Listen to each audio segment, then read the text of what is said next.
Irmãos, aprender teologia, eu não diria que é uma das coisas mais fáceis do mundo, de fato não é. Teologia verdadeira, bíblica, reformada, ela tem muitos...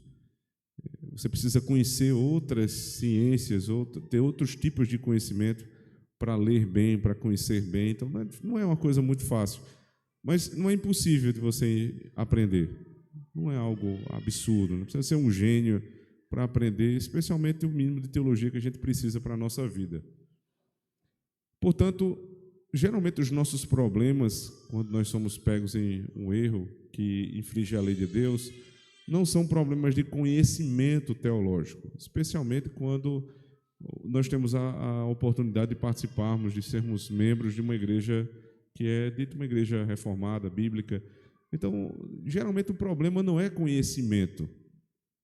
Quando nós nos pegamos sendo rebeldes contra a lei de Deus, nosso problema é outro. O nosso problema não é cognitivo, o problema é do nosso coração, porque nós não nos amoldamos à lei. Eu entendo que, ao chegarmos a 1 Coríntios 7, os irmãos vão perceber, é um texto muito complexo, a carta toda é, mas esse texto é bem complicado, nós precisamos ali aprender o que é que Deus fala sobre casamento, divórcio, adultério, novo casamento. São tantos os argumentos que Paulo utiliza para assuntos delicados do dia a dia dos homens. Mas vocês vão perceber também que não é uma coisa impossível de ser compreendida. Assim como outros textos que nós já passamos, todo mundo vai aprender. Mas em toda a lei de Deus, seja no 7º ou qualquer outro mandamento, o problema não é compreender, não é um problema cognitivo, o problema é se submeter. Quando nós somos colocados à prova, qual é a nossa real teologia?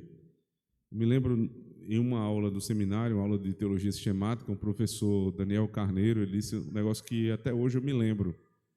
Ele disse: irmãos, todos vocês têm, assim como eu, têm duas teologias. Uma que a gente aprende e outra que a gente usa. Uma que a gente aprende e outra que a gente usa. Quando a que a gente aprende ganha mais força do que aquela que a gente tenta colocar como a teologia de uso, prática, nós começamos a andar numa linha de santificação. Quando é que nós reiteradamente caímos em erros terríveis? Quando a teologia prática, ela governa a outra teologia, ela sufoca a outra teologia. Então, por mais argumentos que eu trouxesse aqui em relação aos nossos pecados, eu acho que o mais contundente para hoje é esse. Qual é a teologia que governa a nossa vida?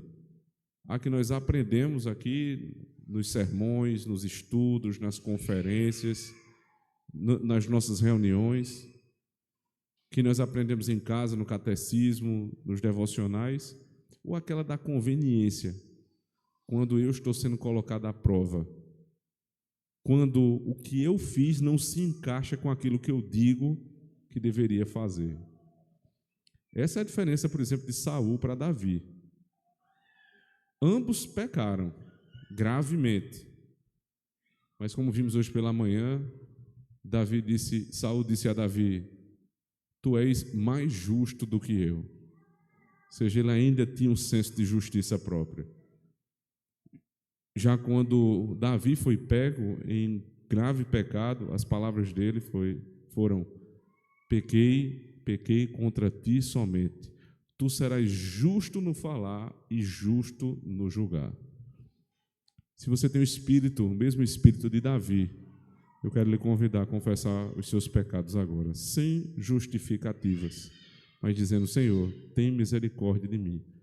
Tu não és mais justo do que eu. Tu és justo e eu sou um ímpio. Mas recebo de ti o perdão dos meus pecados. Vamos então orar ao nosso Senhor. Oremos. Senhor, Deus amado, bendito,